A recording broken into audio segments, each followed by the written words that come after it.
Hello friends, ನಿಮ್ಮ ಸ್ಕಿನ್ನಿಗೆ ಒಂದು herbal ಪೌಡರನ್ನು ನಾನಿವತ್ತು ರೆಡಿ ಮಾಡಿ ತೋರಿಸ್ತಾ ಇದ್ದೀನಿ. ಇದು ಎಲ್ರಿಗೂ ಸೂಟ್ ಆಗುತ್ತೆ. ಇದರಿಂದ ನಿಮ್ಮ ಸ್ಕಿನ್ನು ವೈಟ್ ಆಗುತ್ತೆ, ಗ್ಲೋ ಆಗುತ್ತೆ, ಪಿಂಪಲ್ಸ್ ಎಲ್ಲ ಕ್ಲಿಯರ್ ಆಗುತ್ತೆ. ನೋಡಿ ಇಲ್ಲಿ ತೋರಿಸ್ತಿದ್ದೀನಲ್ಲ, ಅದು ಕೆಂಪು ಬೇಳೆ ಮೊಸರು ದಾಲ್ ಅಂತ ಹೇಳ್ತಾರೆ. ಅದು ನಮ್ಮ ಸ್ಕಿನ್ನಿಗೆ ತುಂಬಾ ಪ್ರಯೋಜನಕಾರಿ ಸ್ನೇಹಿತರೆ. ಸ್ಕಿನ್ನನ್ನು ನ್ಯಾಚುರಲಾಗೆ ವೈಟ್ ಮಾಡುತ್ತೆ, ಪಿಗ್ಮೆಂಟೇಷನ್ ಬರದಂತೆ ತಡೆಗಟ್ಟುತ್ತೆ. ಅದನ್ನು ಪೌಡರ್ ಮಾಡಿ ಇಟ್ಕೊಂಡು 1 ಟೇಬಲ್ ಸ್ಪೂನಷ್ಟು ಇಲ್ಲಿ ಹಾಕ್ಕೊಳ್ತಾ ಇದ್ದೀನಿ. ನಂತರ ಅಕ್ಕಿ ಹಿಟ್ಟನ್ನು 1 ಚಮಚದಷ್ಟು ಹಾಕ್ಕೊಳ್ತಾ ಇದ್ದೀನಿ.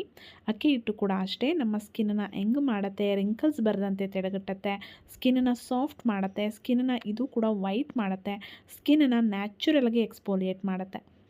ನಂತರ ಕಡಲೆ ಹಿಟ್ಟು 1 ಚಮಚ.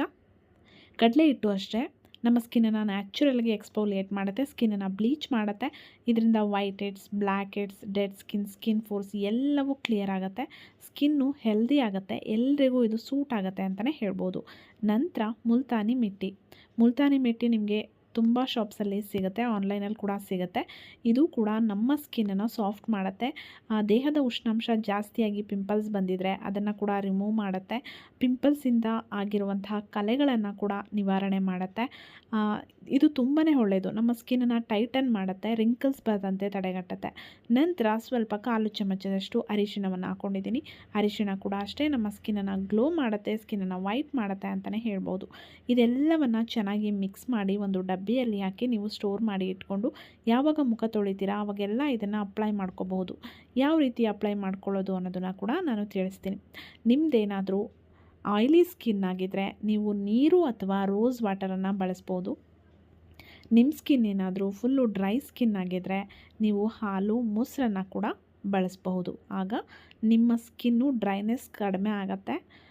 ಜೊತೆಗೆ ನಿಮ್ಮದೇನಾದರೂ ಆಯಿಲಿ ಸ್ಕಿನ್ ಆಗಿ ರೋಸ್ ವಾಟರ್ನ ಬಳಸಿದ್ರೆ ಅದರಿಂದ ಕೂಡ ನಿಮ್ಮ ಸ್ಕಿನ್ನಲ್ಲಿರೋ ಆಯಿಲ್ನೆಸ್ ಕೂಡ ಕಡಿಮೆ ಆಗುತ್ತೆ ಸ್ನೇಹಿತರೆ. ನೋಡಿ, ಈ ರೀತಿ ಪೌಡರನ್ನು ಚೆನ್ನಾಗಿ ಮಿಕ್ಸ್ ಮಾಡಿ ಇಟ್ಕೊಂಬಿಡಿ. ನಂತರ ನೀವು ಯಾವಾಗ ಮುಖ ತೊಳಿಬೇಕು, ಬೆಳಗ್ಗೆ ಮತ್ತು ಸಂಜೆ 2 ಟೈಮು ಯೂಸ್ ಮಾಡ್ಬೋದು, ಅಥವಾ 1 ಟೈಮ್ ಕೂಡ ಯೂಸ್ ಮಾಡ್ಬೋದು, ಅಥವಾ ಟೈಮ್ ಸಿಕ್ಕಿಲ್ಲ ಅಂದರೆ ರಾತ್ರಿ ಮಲಗೋದಕ್ಕಿಂತ ಮುಂಚೆ ಕೂಡ ಈ ರೆಮಿಡಿಯನ್ನು ನೀವು ಮಾಡಿ ಮಲಗಬಹುದು. ಹೇಗೆ ಅಂದರೆ, ನಿಮ್ಮ ಮುಖದ ಭಾಗಕ್ಕೆ ಎಷ್ಟು ಪ್ರಮಾಣದಲ್ಲಿ ಈ ಪೌಡರ್ ಬೇಕಾಗುತ್ತೋ ಅಷ್ಟನ್ನು ತಗೊಳ್ಳಿ. ನಂತರ ಅದಕ್ಕೆ ರೋಸ್ ವಾಟರು, ಹಾಲು, ಮೊಸರು, ನಾನು ಹೇಳಿದ್ನಲ್ಲ ಯಾವ ಸ್ಕಿನ್ನಿಗೆ ಏನನ್ನು ಹಾಕ್ಕೋಬೇಕು ಅಂತ, ಆ ರೀತಿ ಹಾಕ್ಕೊಂಡು ನೋಡಿ. ನಾನೀಗ ಇಲ್ಲಿ ರೋಸ್ ವಾಟರನ್ನು ಹಾಕ್ಕೊಳ್ತಾ ಇದ್ದೀನಿ. ರೋಸ್ ವಾಟರನ್ನು ಹಾಕ್ಕೊಂಡು ಚೆನ್ನಾಗಿ ಮಿಕ್ಸ್ ಮಾಡಿಬಿಟ್ಟು ಮುಖವನ್ನು ವಾಶ್ ಮಾಡ್ಕೊಂಬಿಡಿ. ನಂತರ ಇದನ್ನು ಅಪ್ಲೈ ಮಾಡಿಕೊಂಡು ಡ್ರೈ ಆಗೋವರೆಗೂ ಹಾಗೆ ಬಿಟ್ಟು ನಂತರ ನಿಧಾನವಾಗಿ ಮಸಾಜ್ ಮಾಡಿ ವಾಶ್ ಮಾಡ್ಕೊಳ್ಳಿ ತಣ್ಣೀರಿನಿಂದ. ಆವಾಗ ನಿಮ್ಮ ಸ್ಕಿನ್ನಿಗೆ ನೀವು ಸೋಪನ್ನು ಬಳಸೋ ಅವಶ್ಯಕತೆಯೇ ಬರೋದಿಲ್ಲ ಸ್ನೇಹಿತರೆ. ನಿಮ್ಮ ಸ್ಕಿನ್ನನ್ನು ಇದು ಡೀಪಾಗಿ ಕ್ಲೆನ್ಸ್ ಮಾಡುತ್ತೆ, ಡೀಪಾಗಿ ಕ್ಲೀನ್ ಮಾಡುತ್ತೆ. ಜೊತೆಗೆ ನಿಮ್ಮ ಸ್ಕಿನ್ನಲ್ಲಿ ಆಗಿರುವಂತಹ ಎಲ್ಲ ಸಮಸ್ಯೆಗಳನ್ನು ನಿವಾರಣೆ ಮಾಡಿ ನಿಮ್ಮ ಸ್ಕಿನ್ನನ್ನು ರಿಪೇರ್ ಮಾಡುತ್ತೆ ಅಂತಲೇ ಹೇಳ್ಬೋದು. ಎಲ್ಲರೂ ಬಳಸ್ಬೋದು, ತುಂಬ ಒಳ್ಳೆಯದು. ವಯಸ್ಸಾಗ್ತಾಯಿದೆ, ರಿಂಕಲ್ಸ್ ಬರ್ತಾಯಿದೆ, ಪಿಗ್ಮೆಂಟೇಷನ್ ಬರ್ತಾಯಿದೆ ಅಂದರೆ ಟ್ರೈ ಮಾಡಿ, ಒಳ್ಳೆ ರಿಸಲ್ಟ್ ಸಿಗುತ್ತೆ. ಪ್ರತಿದಿನ ಕೂಡ ಬಳಸ್ಬೋದು. ಡೈಲಿ ಬಳಸೋದಕ್ಕಾಗಿಲ್ವ, ಅಟ್ಲೀಸ್ಟ್ ದಿನ ಬಿಟ್ಟು ದಿನ ಬಳಸೋದಕ್ಕೆ ಟ್ರೈ ಮಾಡಿ, ತುಂಬ ಒಳ್ಳೆಯ ರಿಸಲ್ಟ್ ಸಿಗುತ್ತೆ.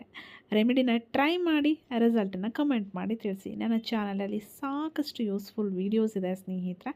ಫ್ರೀ ಇದ್ದಾಗ ನೋಡಿ, ಸಪೋರ್ಟ್ ಮಾಡಿ. ಮತ್ತೆ ಒಂದು ಒಳ್ಳೆ ವಿಡಿಯೋ ಜೊತೆ ನಿಮ್ಮನ್ನು ನಾನು ಭೇಟಿ ಆಗ್ತೀನಿ. ಅಲ್ಲಿವರೆಗೂ ಎಲ್ರಿಗೂ love you, take care, bye bye.